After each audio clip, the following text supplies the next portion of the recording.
ये हमारा table spaces वाला चैप्टर है, जिसमें हम लोग टेबल स्पेसेस के बारे में देखेंगे। टेबल स्पेसेस क्या होते हैं, अलग अलग टेबल स्पेसेस, उनका क्या रोल है, ये इन्फॉर्मेशन हम लोग इस चैप्टर में देखेंगे। तो अगर हम अपनी बेसिक कमांड की बात करें, एक जो बेसिक कमांड हम लोग चलाते हैं डेटाबेस की, मैं पहले ही लाइन और पेजेस सेट कर ले रहा हूँ कि मुझे पता है ये दिक्कत देगा, और फाइल नेम का फॉर्मेट भी सेट कर ले रहा हूँ।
अच्छा, मेरा डेटाबेस अभी ओपन नहीं होगा।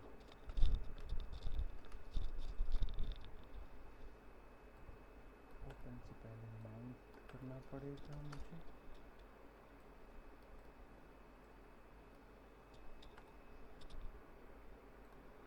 ठीक है,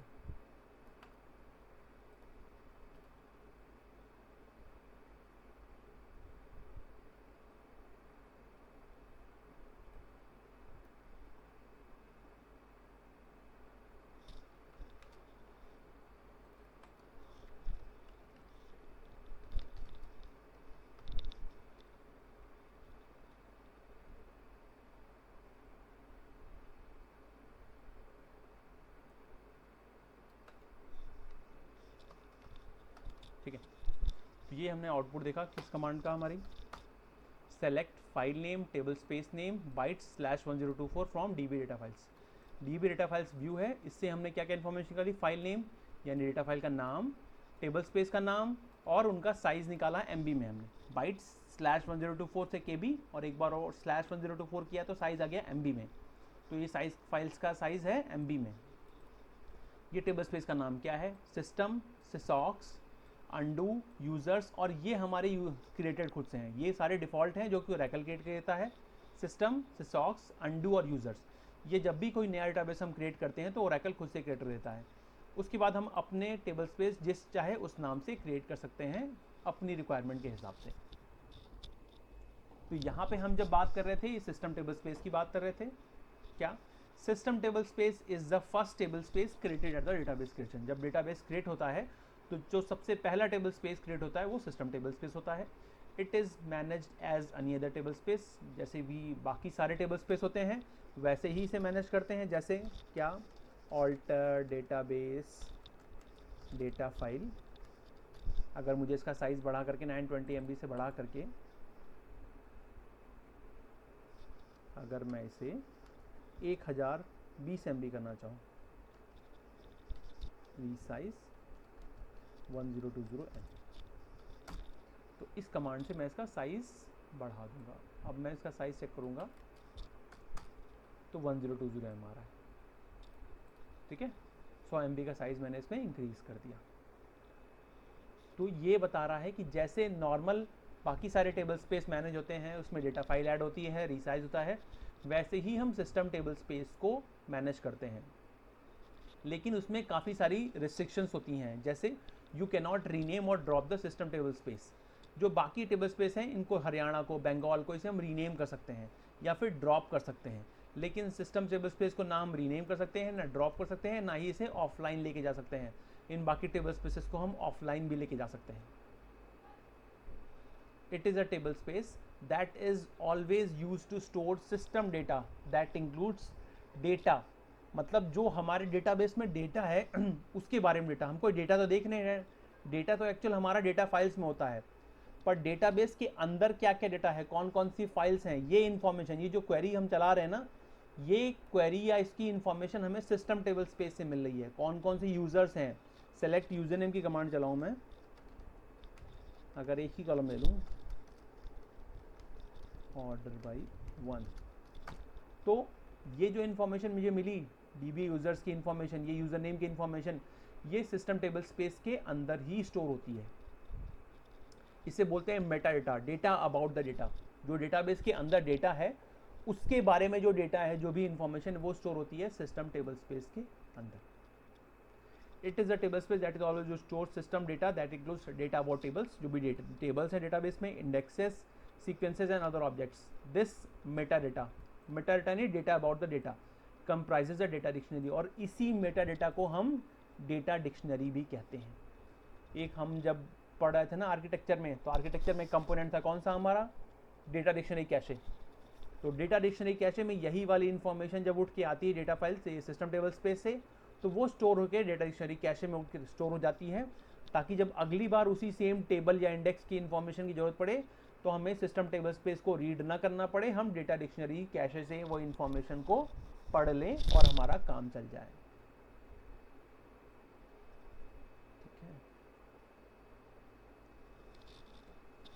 सिसॉक्स table space, system table space के बाद आता है सिसॉक्स। सिसॉक्स का नाम अगर देखें ना तो सिस्टम ऑक्सिलरी, मतलब सिस्टम टेबल स्पेस को लोड कम करने के लिए, उसके ऊपर भार कम करने के लिए एक ऑक्सिलरी टेबल बनाया गया, उसे हम सिसऑक्स बोलते हैं।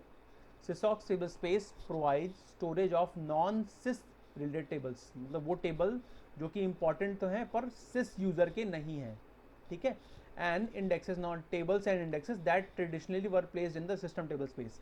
पहले सिसऑक्स टेबल स्पेस नहीं था, जो ओरेकल का हम पुराना वर्जन देखें 9i था, 10G, 11G, 12C, 18C और 19C।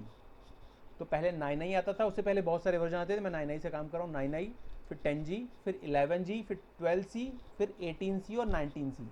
तो 9i वाला जो वर्जन था ना, उसमें सिसऑक्स टेबल स्पेस था ही नहीं। तो ओरेकल ने 10G से सिसऑक्स टेबल स्पेस को इंट्रोड्यूस किया, ताकि, ठीक है, ओरेकल ने सिसऑक्स टेबल स्पेस को इंट्रोड्यूस किया किसमें, 10G में, ताकि सिस्टम टेबल स्पेस के ऊपर से लोड कम किया जा सके। For example, the tables and indexes that were previously owned by the system user can now be specified for a sysauc table space. दो हमारे सुपर यूजर होते हैं, एक सिस्टम और एक सिस, ठीक है।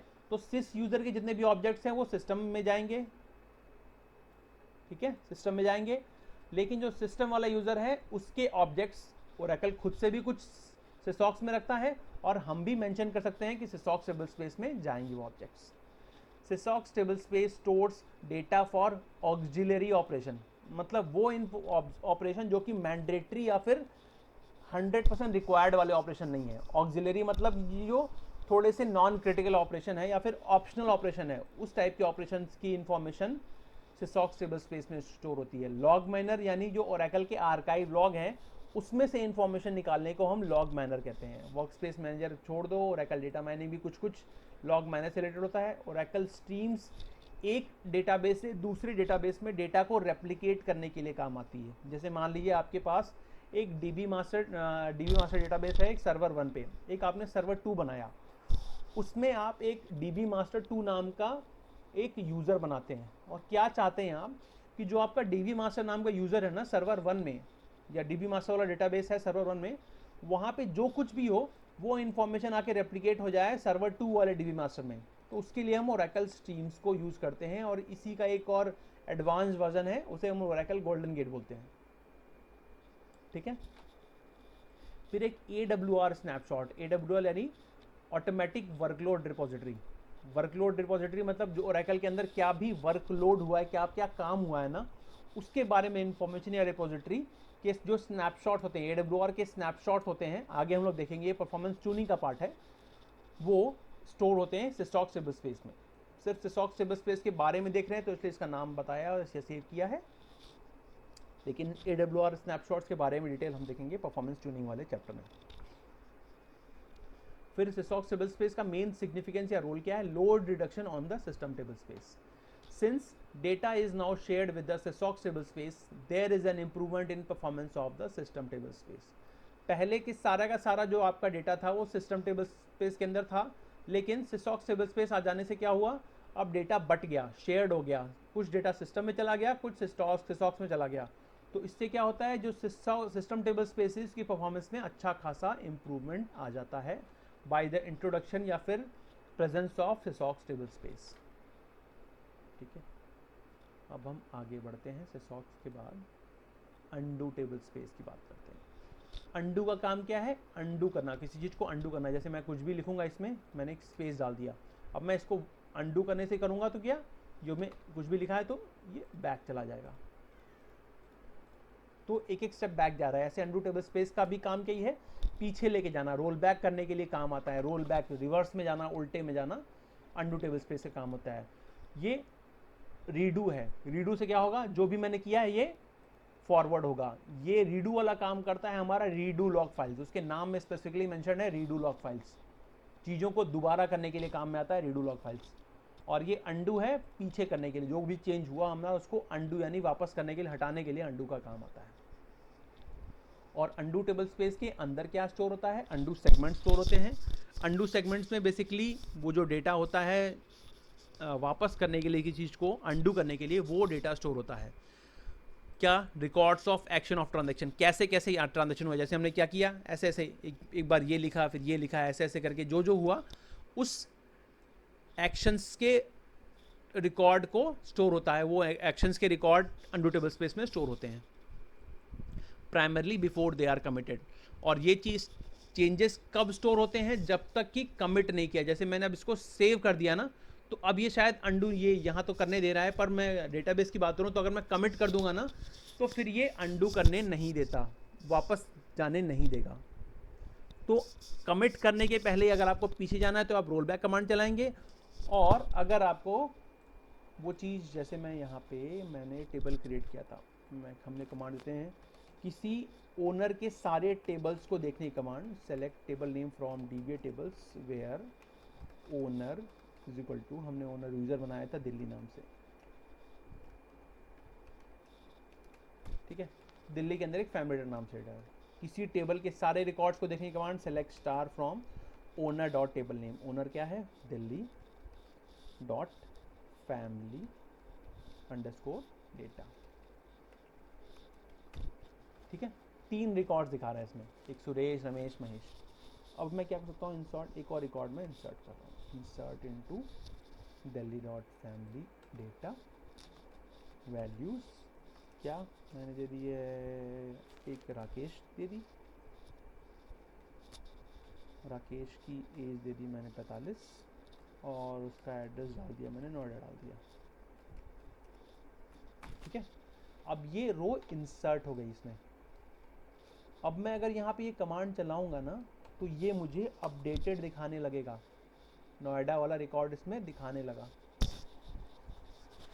अभी मैंने कमिट नहीं किया है, तो मेरे पास 2 ऑप्शन है, या तो मैं कमिट कर दूं. अगर मैं कमिट कर दूंगा तो ये चीज़ सेव हो करके इस डेटाबेस या इस टेबल्स में लिख जाएगी, परमानेंट हो जाएगा चेंज. या फिर मैं इस चेंज को रोल बैक कर सकता हूँ. तो अगर मैं इसको रोल बैक करूँगा ना, तो मेरे इस इंसर्ट कमांड चलाने के पहले वाला जो स्टेटस है ना, वो आ जाएगा. क्या, 3 रोज थे, वापस से इसमें 3 रिकॉर्ड्स दिखाने लगेंगे. जो मैंने इंसर्ट की कमांड चलाई ये रोल बैक हो गई. और इस रोल बैक करने के लिए किस चीज़ का यूज़ हुआ, अंडू इन्फॉर्मेशन का. ये जो मैंने इंसर्ट वाली कमांड चलाई थी ना, ये अंडू टेबल स्पेस में स्टोर हुई. जो पुरानी डेटा थी, मतलब ये टेबल का जो पुराना स्टेटस था, कितने रिकॉर्ड्स हैं, क्या है इन्फॉर्मेशन, ये सारी की सारी इन्फॉर्मेशन अंडू टेबल स्पेस में हो गई और अंडू टेबल स्पेस में स्टोर हो गई ये. ठीक, फिर जब मैंने ये इंसर्ट वाली कमांड चलाई तो ये इन्फॉर्मेशन कहाँ पे अपडेट हुई, डेटाबेस बफर कैशे में. जो ये पुराना वाला ये बफर था ना, डेटाबेस बफर कैशे में उठ के आया, वो इन्फॉर्मेशन अपडेट हो गई रीडू लॉग बफर में. और ये जो पुरानी वाली इन्फॉर्मेशन थी ये उठ करके चली जाती है आपकी अंडू टेबल स्पेस में. एक डायग्राम से समझते हैं हम लोग।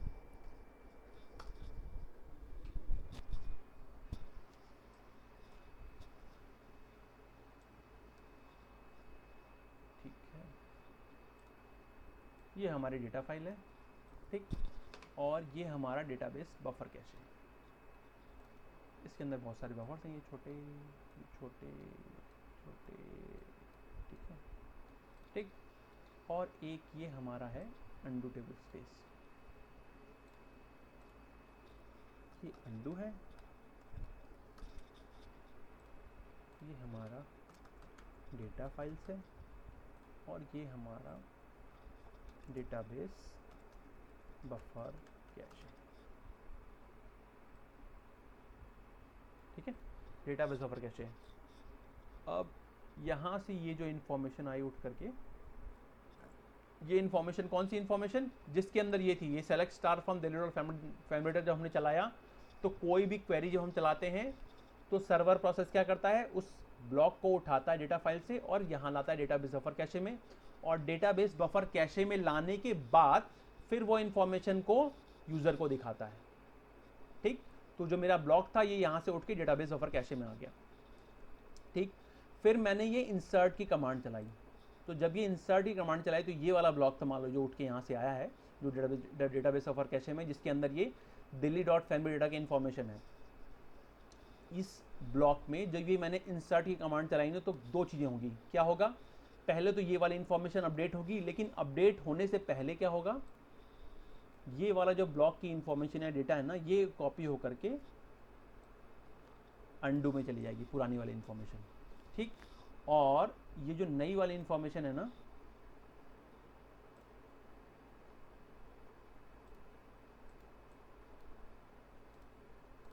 ठीक है, तो क्या हुआ हमारा, ये जो पुराना वाला ये क्लीन कैश, क्लीन बफर था ना, अब वो डर्टी हो गया। डर्टी क्यों हो गया, क्योंकि डेटा फाइल में ये इन्फॉर्मेशन अलग है और यहाँ पे इन्फॉर्मेशन अलग हो गई, और ये अंडू में इन्फॉर्मेशन, जो पुरानी वाली इन्फॉर्मेशन थी, ये वाली इन्फॉर्मेशन कि इस टेबल में 3 रिकॉर्ड्स हैं, ये इन्फॉर्मेशन पहले चली गई अंडू में, और उसके बाद ये जो इन्फॉर्मेशन थी 3 रिकॉर्ड्स वाली, उसको अपडेट करके 4 रिकॉर्ड्स कर दिया हमने। तभी जब हमने सेलेक्ट स्टार चलाया तो ये इन्फॉर्मेशन कहाँ से उठा के दे रहा है, डेटाबेस बफर कैशे से उठा के दे रहा है, ठीक है। क्या इन्फॉर्मेशन उठा के दे रहा है, इस टेबल में 4 रिकॉर्ड्स हैं, और कौन कौन से रिकॉर्ड्स हैं, ये रिकॉर्ड्स हैं। अब जब मैं रोल बैक कमांड चलाऊंगा तो क्या होगा, ये कैशे वापस से क्लीन हो जाएगा, इसकी जगह पे ये हो जाएगा,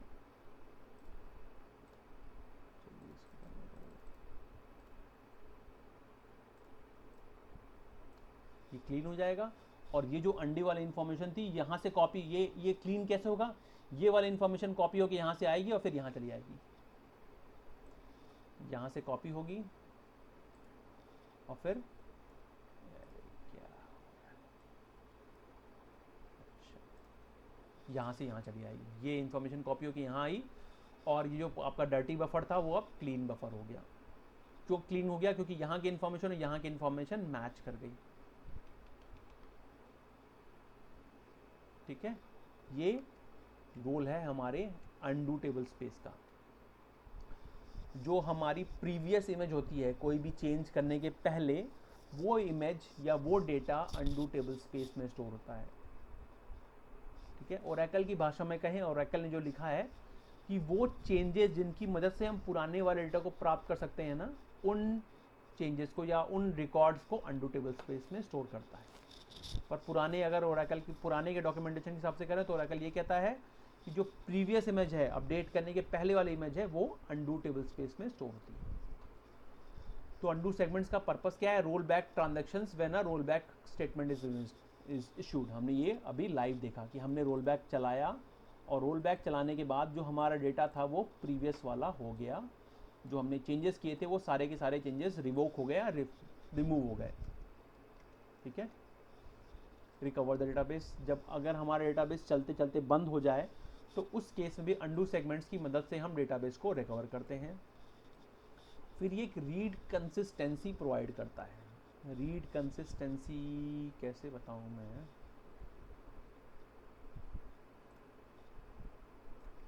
डुप्लीकेट करके दिखाते हैं।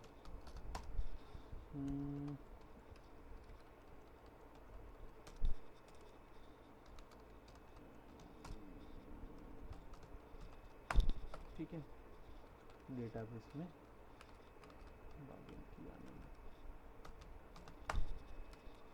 ठीक, मैं ये कमांड सेम कमांड चला रहा हूँ यहाँ से, क्या इस टेबल का डेटा निकाल रहा हूँ।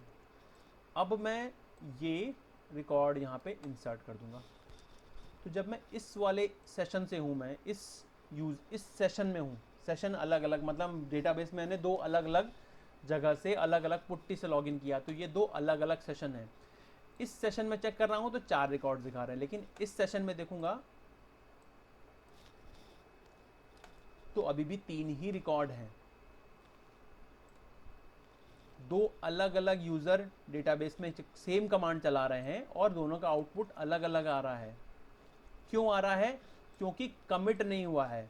अनकमिटेड रिकॉर्ड सिर्फ उस यूजर को दिखाता है जो कि जिस यूजर ने कमांड चलाई है। आप वो यूजर हैं जिसने ये कमांड चलाई है, और ये सेम सिस यूजर तो है पर ये सेशन अलग है। तो इस सेशन को ये इंफॉर्मेशन कब दिखाई देगी? जब तक कमिट या रोल बैक नहीं होगा। तो रीड कंसिस्टेंट होता है जब तक कि कमिट या रोल बैक कमांड नहीं होती है। अब मैंने ये कमिट कमांड चला दी ना, अब मैं यही सेम कमांड यहाँ पे चलाऊंगा तो यहाँ पे 4 रिकॉर्ड दिखेंगे। लेकिन कमिट कमांड चलाने के पहले क्या है? ये डेटा वही दिखाता है जो कि कमिटेड होता है। कमिटेड या अनकमिटेड मतलब कि रोल बैक वाला डेटा ही दिखाएगा आपको, जो कि डेटा आपके डेटा फाइल में स्टोर्ड है। अब कमिट होने पे क्या होता है, याद दिलाता हूँ। जब हम हमारी कमिट कमांड चलाती है तो LGWR जो प्रोसेस होती है वो रीडू लॉग बफर से जो इन्फॉर्मेशन होती है उसको उठाती है और ऑनलाइन रीडू लॉग फाइल्स में लिख देती है। ये लॉग राइटर बैकग्राउंड प्रोसेस का काम है। ठीक है, इसको बोलते हैं हम रीड कंसिस्टेंसी। रीड कंसिस्टेंसी यानी मल्टीपल सेशंस हैं, वो इन्फॉर्मेशन सिर्फ और सिर्फ कमिटेड वाले दिखाएंगे। जिस सेशन में चेंज हो रहा है वो तो अनकमिटेड ट्रांजेक्शन या चेंज देखेगा, लेकिन बाकी सेशंस को सिर्फ और सिर्फ कमिटेड वाली इंफॉर्मेशन ही दिखेगी। फिर analyse data as of an earlier point in time using Oracle flashback query. Oracle ने एक ओरेकल फ्लैशबैक का ऑप्शन दे रखा है। उसकी मदद से हम क्या कर सकते हैं कि जैसे कि हमने ये जो अभी कमांड चलाई ना, ये कमांड चलाने के पहले डेटा ऐसा था। जो इंसर्ट ही कमांड चलाई उससे पहले डेटा ऐसा था। तो मैं अगर 9:13 की बात करूं, अभी 9:13 और 9 बजे की डेटा क्या था? ये डेटा था। तो ओरेकल फ्लैशबैक से क्या हम कर सकते हैं? जो आधे घंटे पहले का या 1 घंटे पहले का जो डेटा होता है उस डेटा को देख सकते हैं और उससे अपनी इंफॉर्मेशन को निकाल सकते हैं। इसको हम लोग बोलते हैं ओरेकल फ्लैशबैक। पुराने डेटा को एनालाइज कर सकते हैं यूजिंग ओरेकल फ्लैशबैक। और ओरेकल फ्लैशबैक के लिए कौन से कंपोनेंट या कौन सा डेटाबेस का वो हिस्सा इस्तेमाल होता है? अंडू सेगमेंट इस्तेमाल होता है। फिर जैसे हम पुराने डेटा को देख सकते हैं वैसे ही पुराने डेटा को रिकवर भी कर सकते हैं ओरेकल फ्लैशबैक की मदद से। कोई नया बंदा आया, उसने गलती से कोई डिलीट की कमांड चला दी, ठीक है, डिलीट की कमांड चला दी, तो जो मेरा डेटा डिलीट हो गया उस डेटा को मैं ओरेकल फ्लैशबैक की मदद से वापस रिकवर कर सकता हूँ। ये ओरेकल फ्लैशबैक का ऑप्शन है। फिर अंडू से रिलेटेड 2 पैरामीटर होते हैं। एक अंडू टेबल स्पेस, जो टेबल स्पेस का नाम, टेबल स्पेस का नाम क्या है? मैं यहाँ पे अगर पैरामीटर चलाऊँ, show parameter undo, single quotes type हो गया तो इसलिए फोटो में गया अंडू। तो ये क्या दिखा रहा है? अंडू टेबल स्पेस का नाम दिखा रहा है। यही हमारे अंडू टेबल स्पेस का नाम अंडू TBS1, जो कि हमें यहाँ पे भी दिखा रहा है अंडू TBS1। फिर अंडू रिटेंशन दिखा रहा है 900 सेकेंड। तो 900 सेकेंड तक डेटाबेस क्या करेगा? यहाँ वैल्यू 900 है, हमने इसे 1800 लिखा, मतलब नॉर्मली 1800 होती है, डिफ़ॉल्ट वैल्यू 900 होती है, ठीक है। तो 1800 सेकेंड तक जो इन्फॉर्मेशन होती है अंडू करने के लिए, अगर आपने कोई चेंज चलाया तो ओरेकल क्या करेगा? 1800 सेकेंड तक उस इन्फॉर्मेशन को अंडू टेबल स्पेस में रिटेन करेगा और कोशिश करेगा कोई भी उस इन्फॉर्मेशन को ओवरराइट नहीं कर पाए। मान लिया आपने बहुत सारे कमांड्स चलाए, तो तो अंडू टेबल स्पेस में जगह कम पड़ने लगती है। तो ओरेकल क्या करता है, अगर आपका अंडू रिटेंशन 1800 सेकेंड है ना, तो ओरेकल क्या करेगा, 1800 सेकेंड तक कोई भी उस डेटा को ओवरराइट नहीं कर पाएगा। ये अंडू रिटेंशन का काम होता है। अंडू टेबल स्पेस क्रिएट करने की कमांड है, क्रिएट अंडू टेबल स्पेस। जैसे नॉर्मल टेबल स्पेस क्रिएट करते सिर्फ क्रिएट टेबल स्पेस होता है, अंडू टेबल स्पेस के लिए थोड़ा सा डिफरेंट कमांड होती है, create undo table space undo TBS2, मान ली टेबल्स _02 नाम से दी मैंने, डेटा फाइल दे दी और साइज दे दिया मैंने। ठीक है। अंडू ब्लॉक्स, जैसे नॉर्मल डेटाबेस ब्लॉक्स में undo blocks are treated similar to normal data blocks, that is read by server process and written by DBWR। जो अंडू डेटाबेस के ब्लॉक्स हैं वो भी सिमिलर जैसे हमारे डेटाबेस के ब्लॉक्स होते हैं वैसे ही ट्रीट होते हैं। सर्वर प्रोसेस उनको रीड करती है और डेटाबेस राइटर प्रोसेस ही लिखती है, क्या नाम है आपके अंडू टेबल स्पेस में। The server process record the changes to be made through the data buffer as well as the undo changes. Server process ही है जो डेटा बफर से भी चेंजेस करती है और अंडू वाले चेंजेस भी करते हैं।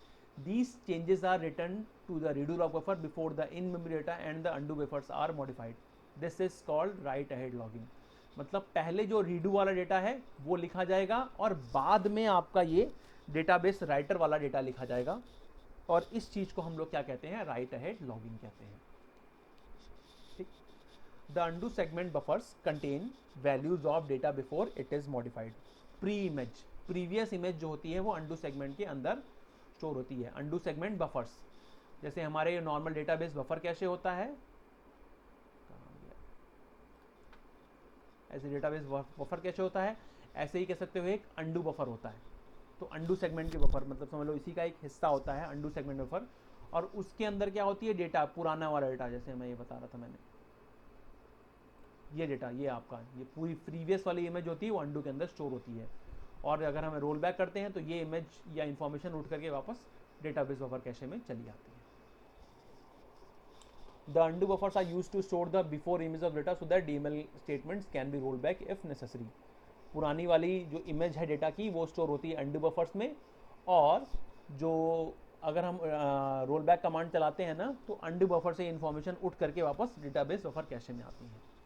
The data buffers records the new value of the data. जो डेटाबेस बफर कैशे है इसके अंदर न्यू वाली डेटा स्टोर होता है, और जो पुराना वाला डेटा स्टोर होता है वो अंडू बफर के अंदर स्टोर होता है। फिर एक आता है टेम्पररी टेबल स्पेस। ये हमने अभी तक नहीं देखा, इससे रिलेटेड कोई कमांड हमने नहीं चलाई। तो अभी तक जो कमांड हम चला रहे थे